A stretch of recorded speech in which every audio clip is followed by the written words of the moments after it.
நாங்கள் யாவரும் ஜெபம் செய்வோம். எங்களை நேசிக்கிற அன்பின் நல்ல பரலோக ராஜாவே, அப்பா, இந்த நேரத்தில் கூட ஆண்டவரே, இந்த ஆராதனை வேலைகளிலே ஆண்டவர் எங்களோடு கூட இணைந்திருந்த ஒவ்வொரு பிள்ளைகளுக்காக ஜெபம் செய்கிறேன். அப்பா ஆண்டவர், இதை பார்க்கிற ஒவ்வொருவருடைய வாழ்க்கையிலும் கர்த்தர் நீங்கள் அற்புதம் செய்யணும் ஏசப்பா, அதிசயம் செய்யணும் ராஜாவே. இந்த தேவைகளோடு ஆண்டவரை இருதயத்தில் இருக்கிற ஆண்டவரை பாரங்களோடு இந்த நிகழ்ச்சியை பார்த்து கொண்டிருந்தாலும் கர்த்தர் தாமே அவர்களுடைய வாழ்க்கையில் ஏசப்பா ஒரு அற்புதம் செய்யும்படியாக ஜெபிக்கிறேன் ஏசப்பா. ஆண்டவரை, வாக்குத்தத்தங்களின் தேவன், உடன்படிக்கையின் தேவன் ஏசப்பா, இவர்களுடைய வாழ்க்கையிலும் ஆண்டவரை நீங்கள் கொடுத்த ஒவ்வொரு வாக்குத்தத்தங்களும் ஆண்டவரை அது நிறைவேறும்படியாக ஜெபிக்கிறேன் ஏசப்பா. தொடர்ந்து ஆண்டவர் இந்த ஊழியத்திலே ஆண்டவரை அப்பா இணைந்து ஏசப்பா ஊழியம் செய்கிற ஒவ்வொரு பிள்ளைகளுக்காக ஜெபிக்கிறேன் ஆண்டவரே. கர்த்தர் தாமே ஆண்டவர் இன்னும் அவர்களுடைய ஊழியங்கள் ஆசீர்வதிக்கப்படட்டும் ஏசப்பா. இன்னும் அவர்களை நீங்கள் கர்த்தாவே ஆண்டவரை அநேக ஆண்டவரை ஜாதிகளுக்கு ஆசீர்வாதமாக கர்த்தர் நீங்கள் எடுத்து பயன்படுத்தி இந்த ஊழியம் இன்னும் ஆண்டவரை அப்பா இதனுடைய எல்லைகள் விஸ்தாரமாகும்படியாக ஜெபிக்கிறேன். எல்லாவற்றையும் ஜீவிக்கிற இயேசுவின் நாமத்தினாலேயே ஜெபம் வேண்டி நிற்கிறேன். ஜீவனுள்ள நல்ல பிதாவே, ஆமென்.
கர்மேலின் மலை மீது ஏலியாவை போல நான், கர்மேலின் மலை மீது ஏலியாவை போல நான், ஆவியில் நிறைந்து ஜெபித்திடும் போது அக்கினியால் பதில் அனுப்பிடுவீர். ஆவியில் நிறைந்து ஜெபித்திடும் போது அக்கினியால் பதில் அனுப்பிடுவீர். செருபாபேலின் முன் நிற்கும் பர்வதமே,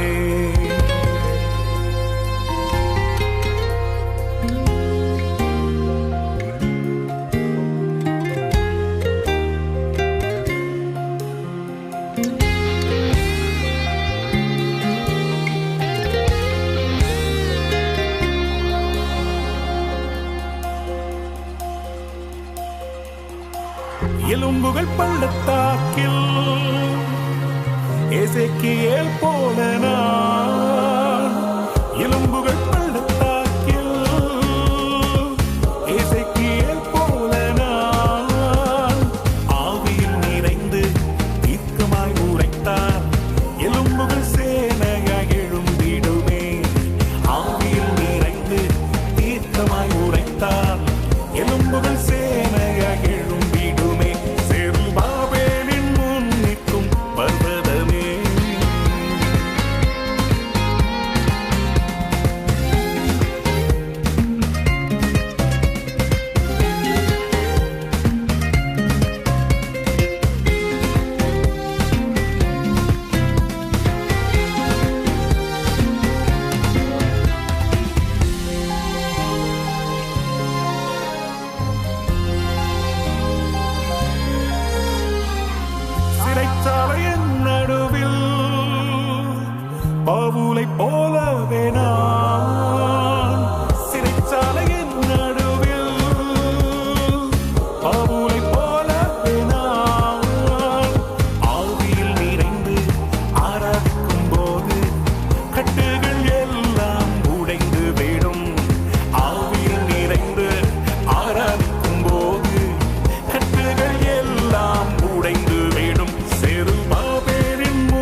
பர்வதமே. 2 தீமோத்தேயு 1:11-12 வரை. அதற்கு நான் பிரசங்கியாகவும் அப்போஸ்தலனாகவும் புறஜாதியாருக்கு போதகராகவும் நியமிக்கப்பட்டேன். அது நிமித்தம் நான் இந்த பாடுகளையும் அனுபவிக்கிறேன். ஆயினும் நான் வெட்கப்படுகிறதில்லை. ஏனென்றால் நான் விசுவாசிக்கிறவர் இன்னாரென்று அறிவேன். நான் அவரிடத்தில் ஒப்பு கொடுத்ததை அவர் அந்நாள் வரைக்கும் காத்து கொள்ள வல்லவராயிருக்கிறார் என்று நிச்சயித்தும் இருக்கிறேன். ஆமீன். பணிந்து குனிந்து உன் பாதம் விழுந்து பரிசுத்தரே உம்மை ஆராதிப்பே. கிரீடங்கள் கழற்றி பாதத்தில் வைத்து சாஷ்டாங்கமாய் வீழ்ந்து ஆராதிப்பே.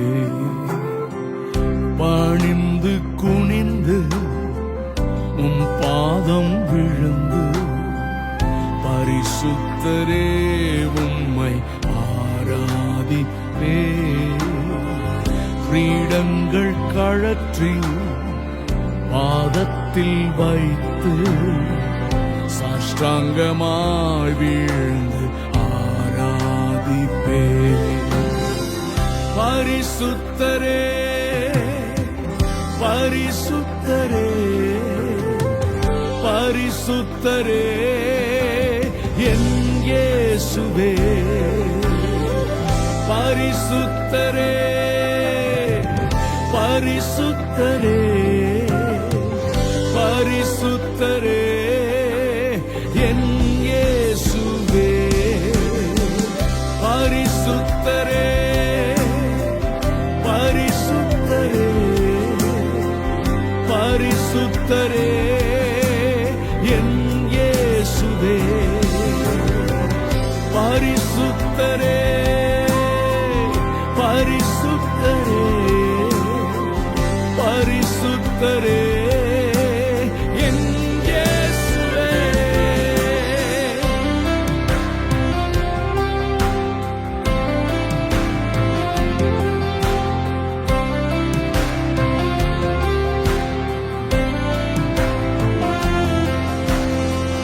பணிந்து குனிந்து உன் பாதம் விழுந்து பரிசுத்தரே உம்மை ஆராதிப்பே. கிரீடங்கள் கழற்றி பாதத்தில் வைத்து சாஷ்டாங்கமாய் வீழ்ந்து ஆராதிப்பே. பணிந்து குனிந்து உம் பாதம் விழுந்து பரிசுத்தரே உம்மை ஆராதிப்பே. கிரீடங்கள் கழற்றி பாதத்தில் வைத்து சாஷ்டாங்கமாய் வீழ்ந்து ஆராதிப்பே. பரிசுத்தரே பரிசுத்தரே பரிசுத்தரே என் இயேசுவே.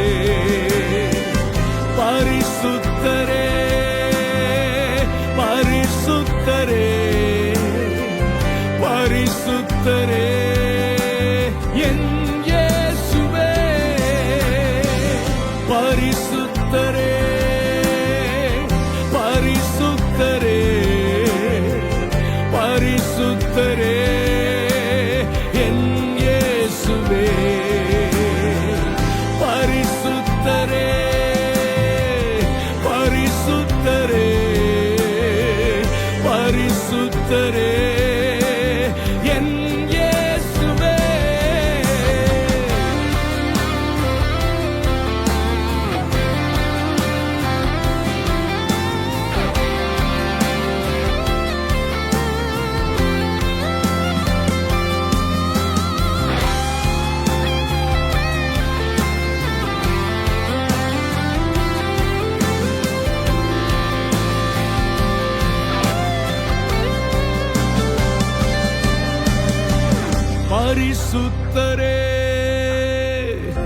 பரிசுத்தரே பரிசுத்தரே என் இயேசுவே பரிசுத்தரே பரிசுத்தரே பரிசுத்தரே என் இயேசுவே பரிசுத்தரே பரிசுத்தரே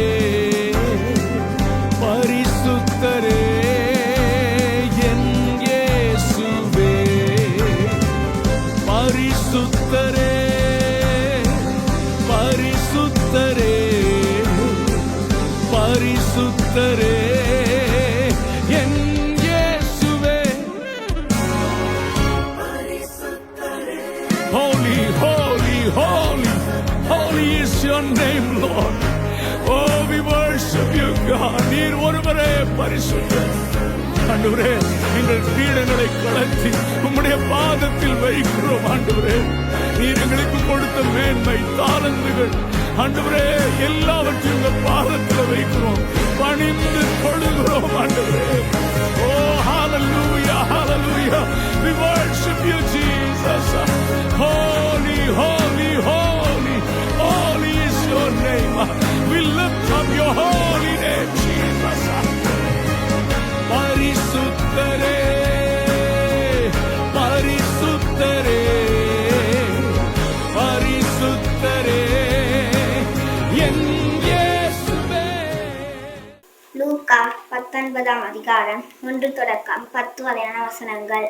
அவர் எரிகோவில் பிரவேசித்து அதன் வழியாக நடந்து போகையில் ஆயக்காரருக்கும் தலைவனும் ஐசுவரியனுமாயிருந்த சகேயு எண்ணப்பட்ட ஒரு மனுஷன் இயேசு எப்படிப்பட்டவரோ என்று அவரை பார்க்க வகை தேடினான். அவன் குள்ளனானபடியால் ஜனக்கூட்டத்தில் அவரை காணக்கூடாமல் அவர் போகும் வழியில் முன்னாக ஓடி அவரை பார்க்கும்படி ஒரு காட்டத்தின் மரத்தில் ஏறினான். இயேசு அந்த இடத்தில் வந்தபோது அண்ணாந்து பார்த்து அவனை கண்டு, இன்றைக்கு நான் வீட்டிலே தங்க வேண்டும் என்றார். அவன் சீக்கிரமா இறங்கி சந்தோஷத்தோடு அவரை அழைத்து கொண்டு போனான். அதை கண்ட யாவரும், இவர் பாவியான மனுஷனிடத்தில் தங்கும்படி போனார் என்று முறுமுறுத்தார்கள். சகேயு நின்று கர்த்தரை நோக்கி, ஆண்டவரே, என் அஸ்திகளில் பாதி ஏழைகளுக்கு கொடுக்கிறேன். நான் ஒருவனிடத்தில் எதையாகிலும் அநியாயமாய் வாங்கினதுண்டானால் நலந்தனையாக திரும்ப செலுத்துகிறேன் என்றான். இயேசு அவனை நோக்கி, இன்றைக்கு இந்த வீட்டுக்கு ரட்சிப்பு வந்தது. இவனும் அபிரகாம குமாரனாய் இருக்கிறானே. இழந்து போனதை தேடவும் ரட்சிக்கவுமே மனுஷகுமாரன் வந்திருக்கிறார் என்றார். ஆமென். உங்கள் அனைவரையும் இயேசுவின் நாமத்தில் வாழ்த்துகிறேன். எனது பெயர் கெண்டல். நான் அமெரிக்காவில் பென்சில்வேனியாவில் வசித்து வருகிறேன். இன்று உங்களுடன் கர்த்தருடைய வார்த்தையை பகிர்ந்து கொள்வதை நான் மிகவும் கனமாக எண்ணுகிறேன். லூக்கா எழுதின சுவிசேஷம் 19வது அதிகாரத்தில் சகேயு என்கிற மனிதனை பற்றிய ஒரு கதையை நாங்கள் பார்க்கிறோம். இயேசு எருசலேமுக்கு பயணம் செய்து கொண்டிருந்தார். அவ்வாறு அவர் பயணம் செய்து கொண்டிருந்த போது அவர் எரிகோ என்று அழைக்கப்பட்ட ஒரு நகரத்தின் வழியாக பயணித்து கொண்டிருந்தார். இந்த எரிகோ நகரம் ஒரு பரபரப்பான நகரமாக அந்த நாட்களில் இருந்தது. அந்த சமூகத்தில் இருந்த முக்கியமான ஒரு நபராக சகேயு இருந்தாலும் அவன் மக்களால் பெரிதும் மதிக்கப்படவில்லை. மக்கள் அவனை மோசமான ஒருவனாகவே பார்த்தார்கள். அவனது பெயர் சகேயு. அவன் ஆயக்காரன். அவன் ஆயக்காரர்களுக்கெல்லாம் தலைவன். ஒரு தலைமை ஆயக்காரனுடைய பணி என்னவென்றால், தனக்கு கீழுள்ள பல்வேறு ஆயக்காரர்களை அல்லது அரசாங்கத்துக்காக வரி வசூலிப்பவர்களை மேற்பார்வையிடுவதுதான் அவனுடைய பிரதான பணி. அவன் இன ரீதியாக ஒரு யூதனாக இருந்தான். ஆனால் பெரும்பாலான யூதர்கள் அவனை ஒரு தேச துரோகியாக அல்லது தன் இனத்துக்கு ஒரு துரோகியாகவே அவனை அவர்கள் பார்த்தார்கள், கணித்தார்கள். தனது இனமான யூத வம்சாவளியை சேர்ந்த தனது சகோதர சகோதரிகளை பணத்துக்காக காட்டி கொடுத்த ஒருவனாக இருந்தான். ரோமானிய அரசாங்கத்துக்காக வரி வசூலிப்பவர்களை அவன் மேற்பார்வை செய்து வந்தான். அவர்கள் யூத மக்களிடமிருந்து தங்களால் இயன்ற அளவு பணத்தை சூறையாடி அபகரித்து அதை பிடுங்கினவர்களாக அவர்கள் காணப்பட்டார்கள். எனவே வரி வசூலிப்பவர்கள் அல்லது ஆயக்காரர்கள் யூத மக்களால் மிகவும் மோசமானவர்களாகவே பார்க்கப்பட்டார்கள். ஆனால் சகேயுக்கும் இயேசுவுக்கும் இடையே நடக்கும் இந்த இணைப்பு அல்லது இந்த தொடர்பு காரணமாக இந்த கதை மிக ஆச்சரியமான ஒரு கதையாக மாற்றமடைகின்றது. லூக்கா 19வது அதிகாரத்தை பார்க்கும் போது சகேயு இயேசுவை பார்க்க முயன்ற போது அவன் மிகவும் குள்ளனாக இருந்ததால் அவரை பார்ப்பதற்கு மிகவும் சிரமப்பட்டதை நாங்கள் இங்கே பார்க்கிறோம். ஒரு தலைமை வரி வசூலிப்பவனை பற்றி கூறும்போது அவன் மிக உயர்ந்தவன், அதிகாரம் உள்ளவன், பலம் உள்ளவன், அங்கே சக்தி வாய்ந்த ஒருவன் என்றுதான் பொதுவாக அறிமுகப்படுத்தப்படுவார்கள். ஆனால் இங்கு இந்த சகேயுவை பற்றி கூறும்போது அவன் குள்ளனாக இருந்தான் என்று கூறப்படுகிறது. எனவே அவன் குட்டையாக இருந்தான் என்று அவனை குறித்து சொல்லப்பட்ட காரியம் அந்த நபரை பற்றி ஒரு சுவாரஸ்யமான சிந்தனைக்குள் நம்மை கொண்டு போகிறது. மேலும் அவன் உயரம் குறைவான ஒரு குள்ளனாக இருந்தாலும் அவன் ஒரு வாஞ்சையுள்ள மனிதனாக காணப்பட்டான். அவன் ஒரு இலட்சியத்தை கொண்ட நபராக காணப்படுகிறான். இந்த கதையிலே நாம் காண்பது என்னவென்றால், அவன் எவ்வளவு இலட்சியமுள்ள ஒரு மனுஷனாக இருந்தாலும் அவனுக்குள்ளே ஒரு விதமான வாஞ்சையும் இருந்தது. சகேயுவுக்குள் ஒரு பசி இருந்தது. நீங்கள் எப்போதாவது பசியோடு இருந்திருக்கிறீர்களா? ஆனால் நீங்கள் பசியாக இருக்கும் போது உண்மையிலே உணவை தேடுவீர்கள் மற்றும் உணவை நீங்கள் சாதாரணமாக விரும்புவீர்கள்.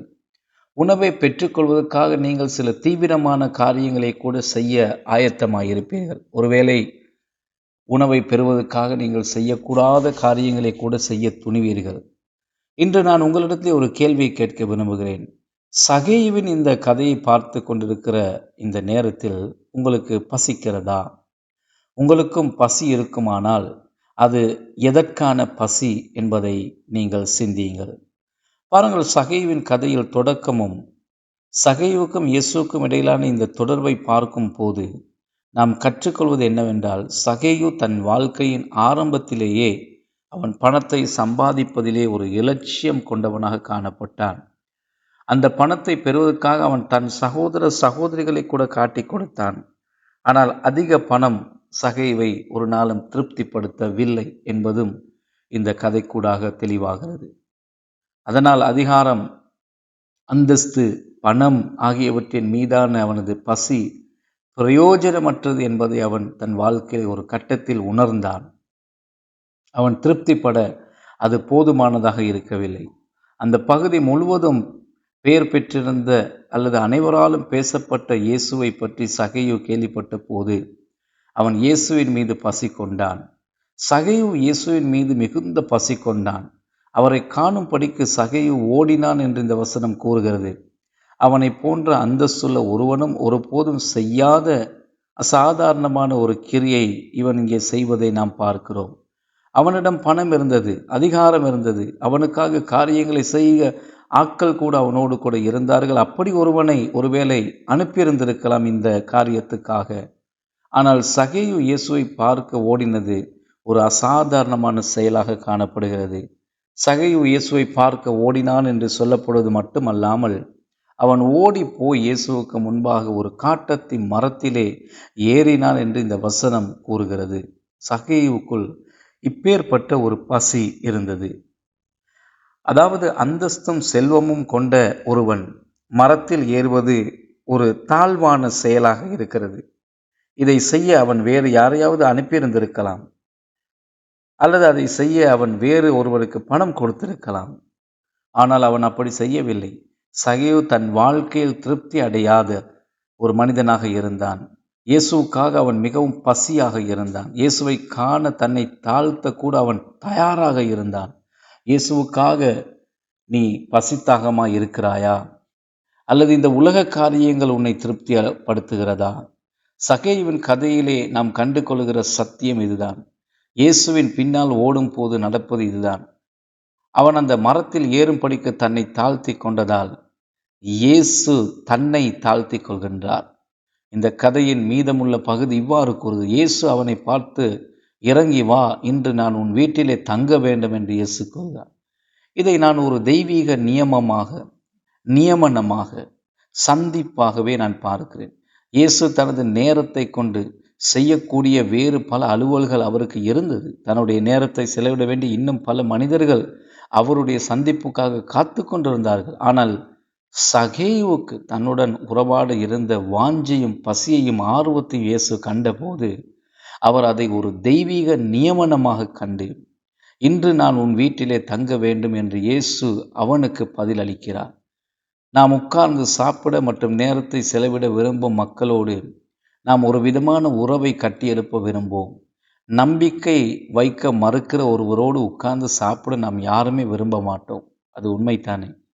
மற்றவர்கள் சகேயுவில் பார்க்காத ஒன்றை இயேசு சகேயுவின் வாழ்க்கையிலே காண்கின்றார். அவரை பற்றிய அந்த பசியை அவர் அவனுக்குள் கண்டார். எனவே இயேசு சகேயுவுக்காக பசியுடன் இருக்க தயாராக இருந்தார். ஏற்கனவே தொலைந்து போனவர்களுக்காக இயேசு பசியுடன் தான் இருக்கின்றார். எனவே சகேயு தனக்காக பசியுடன் இருப்பதை கண்டபோது அது ஐக்கியத்தை அல்லது உறவை அழைக்கும் ஒரு தருணமாக இருந்தது. எனவே இயேசு சகேயுவின் வீட்டில் தங்குவதை நாம் பார்க்கிறோம். மற்ற யூத மக்களால் நிராகரிக்கப்பட்ட ஒருவனின் வீட்டுக்குள் நுழைந்து சகேயுவை இயேசு கௌரவிக்கும் இந்த தருணத்தில் பல யூதர்கள், நான் என்றால் ஒருபோதும் இத்தகைய ஒரு பாவியின் வீட்டில் ஒருபோது உட்கார்ந்து சாப்பிட மாட்டேன் என்று பலர் கூறியிருந்திருக்கலாம். ஆனால் அவன் மற்ற எல்லாவற்றை விட அவருடனான அந்த உறவை முக்கியப்படுத்துவதை இயேசு கண்டார். இயேசு அந்த வீட்டுக்குள் நுழைந்த போது சகேயுவின் வீட்டுக்கு இரட்சிப்பு வந்தது. ஏனென்றால் சகேயு எழுந்து நின்று தான் மனம் திரும்ப தயாராக இருப்பதாக அனைவருக்கும் முன்பாக அறிவித்தான். மனம் திரும்புதல் என்பது சென்ற வழியை விட்டு திரும்பி அதன் எதிர் திசையிலே செல்லுவதை குறிக்கிறது. அவன் ஒரு வழியில் சென்று கொண்டிருந்தான். ஆனால் இப்போதோ அவன் திரும்பி வேறு வழியிலே அங்கே செல்வதை நாங்கள் பார்க்கின்றோம்.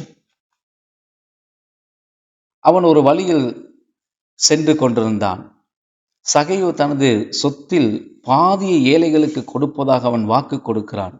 தான் ஏமாற்றி யாரிடத்திலிருந்தாவது எதையாவது தகாத விதமாக அபகரித்திருந்தால் அவர்களுக்கு அதை 4 மடங்காக திருப்பி கொடுக்கிறதாக வாக்களிக்கிறான். இப்பொழுது அவன் வேறு ஒரு திசையிலே பயணிப்பதை நாங்கள் பார்க்கிறோம் இல்லையா? யூத சட்டத்தின்படி 2 மடங்கு திருப்பி கொடுப்பது ஒரு வழக்கமாக காணப்பட்டது. ஆனால் யாத்திராகமம் 22வது அதிகாரம் 1வது வசனத்திலே நாங்கள் பார்க்கிறோம், யாருடையாவது மாட்டையோ ஆட்டையோ திருடி அகப்பட்டால் பொதுவாக அத்தகைய சூழ்நிலைகளில் 4 அல்லது 5 மடங்காக திருப்பி கொடுக்க வேண்டும் என்று கூறப்படுகிறது. எனவே சகேயு இவ்வாறு சொல்வதற்கூடாக அவன் தான் மக்களை ஏமாற்றி இருப்பதையும் அவர்களிடத்திலிருந்து திருடி இருப்பதையும் அவன் ஒத்துக்கொள்வதைப் போல இருக்கிறது. எனவே அவன் இயேசுவை அந்த இடத்திலே மதிக்கிறான். அவன் இயேசுவின் முன் நின்று நான் என் வாழ்க்கையை மாற்றிக்கொள்ள விரும்புகிறேன் என்பதை அவன் அங்கே கூறுகிறான். இனி நான் மக்களை கொள்ளையடிக்க விரும்பவில்லை என்பதை அவன் காண்பித்து கொடுக்கிறான். நான் ஏழைகளுக்கு கொடுக்க போகிறேன். நான் ஏமாற்றி எல்லாருக்கும் நான் திருப்பி அதை கொடுக்க போகிறேன் என்று சகேயு கூறிய போது, இன்று அவனது வீட்டுக்கு இரட்சிப்பு வந்துவிட்டது அல்லது இன்று உன் வீட்டுக்கு இரட்சிப்பு வந்துவிட்டது என்பதை இயேசு அங்கே உறுதிப்படுத்தி கூறுகிறார். பின்னர் அவர் அவனை ஆபிரகாமின் குமாரன் என்று கூட அழைக்கிறார். பாருங்கள், யூதர்களில் பலர் ஆபிரகாமை தங்கள் தந்தை, தங்கள் பிதா என்று சொல்லிக்கொள்ள விரும்புகிறார்கள். ஆபிரகாம் தான் நம் தந்தை. ஆபிரகாமை போன்ற ஒரு பெரிய மரியாதைக்குரியவர் உங்கள் தந்தையாக இருப்பது அது மிகப்பெரிய ஒரு கௌரவம். அதை விட மரியாதைக்குரிய வேறு ஒன்றுமே கிடையாது. எங்களுக்கு முன் வாழ்ந்து போன எங்கள் குடும்ப அங்கத்தவர்களை நாங்கள் மதிக்கிறோம். ஆபிரகாம் அவர் ஒரு பெரிய கனத்துக்குரிய நபர், விசுவாசத்தின் தந்தை. ஆனால் இங்கே நமக்கு ஒரு சவால் இருக்கிறது. சமூகத்தில் உள்ள மற்றவர்கள் இவன் ஆபிரகாமின் குமாரனாய் இருக்கிறான் என்று இயேசு சொல்லுவதை கேட்டபோது அவனை இயேசு ஆபிரகாமுடன் அடையாளப்படுத்துவதை அவர்கள் புரிந்து கொள்கிறார்கள். ஆபிரகாம் என்பவர் ஒரு பெரிய விசுவாசத்துக்கு பேர் போன மனிதர். அவர் அவர்களின் முற்பிதாக்களில் ஒருவர்.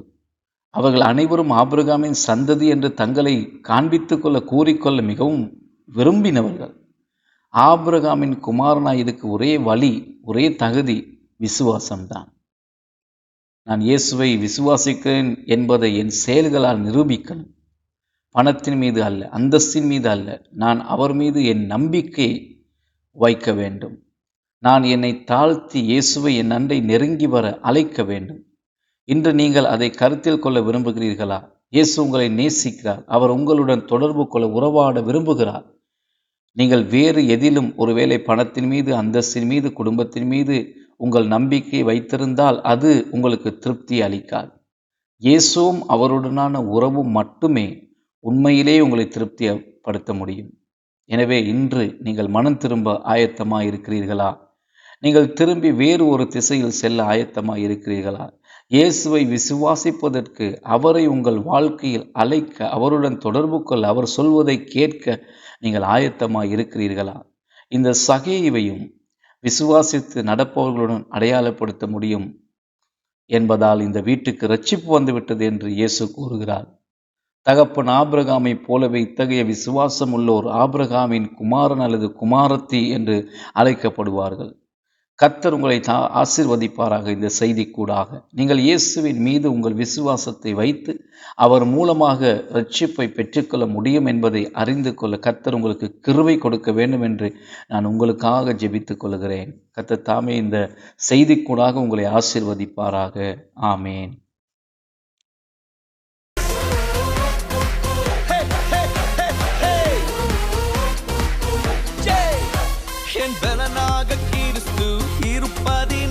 எந்த பயமும் எனக்கு இல்லையே, என் பல பக்கத்தில் அவர் துணை நிற்பதால் நான் ஜெயம் பெற்று எழும்பிடுவேன்.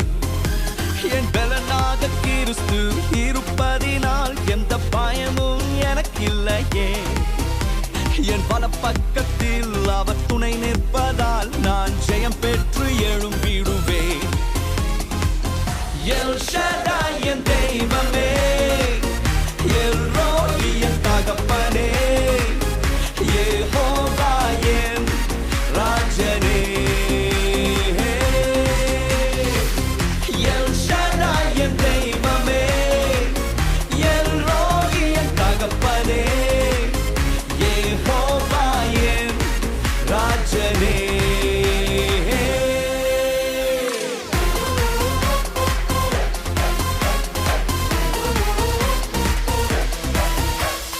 யெகோவா நிசியாய் எழுந்தருளி சத்துருவை தூரத்தி வெற்றி தந்திரே.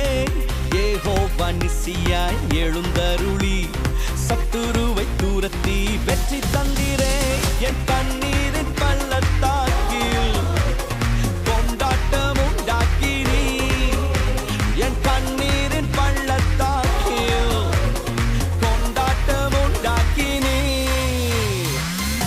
எல் ஷடாய் என் தெய்வமே, எல் ரோகி என் தகப்பனே, யெகோவா என் ராஜனே. எல் ஷடாய் என் தெய்வமே, எல் ரோகி என் தகப்பனே, யெகோவா என் ராஜனே.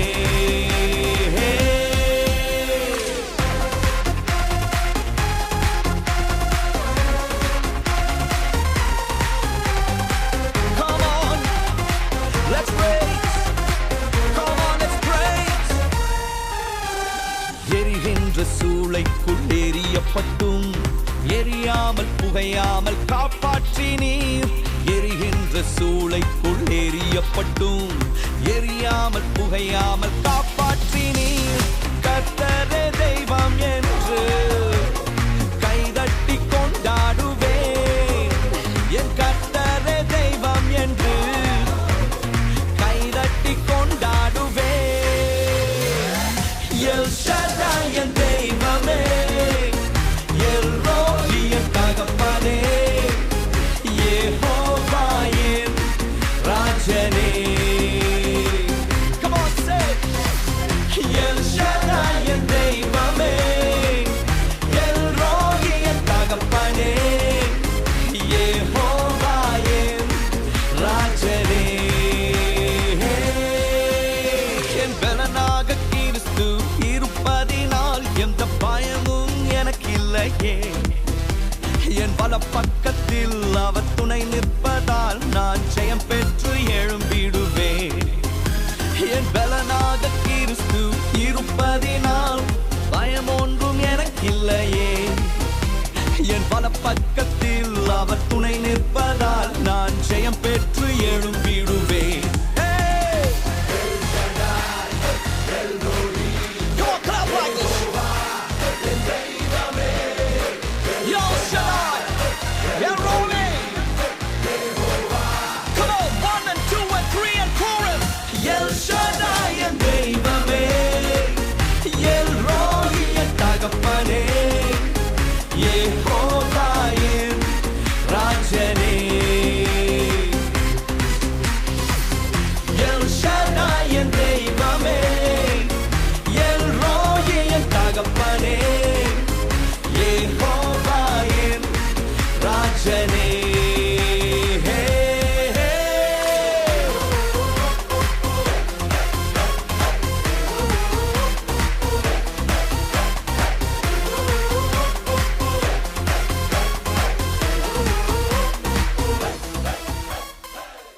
அன்பின் பரலோக பிதாவே, உங்களுக்கு கோடி துதிகளையும் ஸ்தோத்திரங்களையும் இந்த காலவேளை செலுத்தும்படியாக கொடுத்த அருமையான பாக்கியத்துக்காய் மக்கள் ஸ்தோத்திரம்.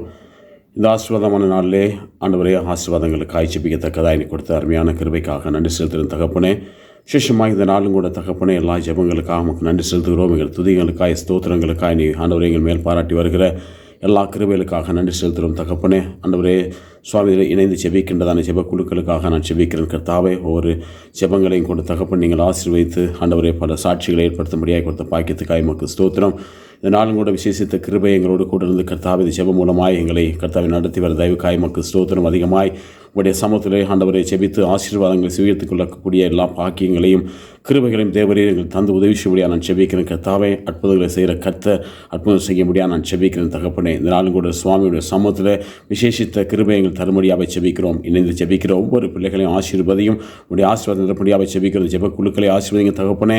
ஆண்டவர் இந்த ஜெபத்தில் பங்கு பெற்றதான ஒவ்வொரு பிள்ளைகளையும் கூட தகப்பனை இன்னும் அதிகமாய் உற்சாகப்படுத்த முடியாது நான் ஜெபிக்கிறேன் கர்த்தாவே. ஜெபங்களை வலியுறுத்தி வருகிறதான அருமையான தேவ பிள்ளைகளுக்காய் நமக்கு ஸ்தோத்திரம். விசேஷமாய் கர்த்தாவே இந்த ஜெபங்களை நடத்துகிற ஒருங்கிணைப்பதற்காக நன்றி செலுத்துகிறோம். ஒருங்கிணைப்பாளர்கள் ஒவ்வொருவரையும் ஆண்டவரே அவர்கள் செய்கிறதான வேண்டுகிறதான ஒவ்வொரு விண்ணப்பங்களையும் தேவைகளையும் கூட கர்த்தாவே நீர் ஆயத்தப்படுத்தி கொடுத்து இந்த ஆண்டவரே உடைய ஆசீர்வாதங்களை கட்டள முடியாது நான் ஜெபிக்கிறேன் சுவாமி. தொடர்ந்து பொறுப்பேற்றுக் கொள்ளுங்க. இல்லை இணைந்து ஜெபிக்க வேண்டிய எல்லா கிருபைகளையும் நீ கொடுக்க முடியாத ஜெபிக்கிறேன் சுவாமி. நீ செய்த எல்லா நன்மையான காரியங்களுக்காக நன்றி செலுத்துகிற சுவாமி. அனைத்து கர்த்தாவே அந்த திறப்பில் நிற்கிற அனைத்து பிள்ளைகளையும் நீங்களை கூட இருந்து வந்திருந்து காத்துக்கொள்ள முடியாது. இயேசு நாமத்தில் ஜெபிக்கின்றோம் பிதாவே. ஆமென், ஆமென், ஆமென்.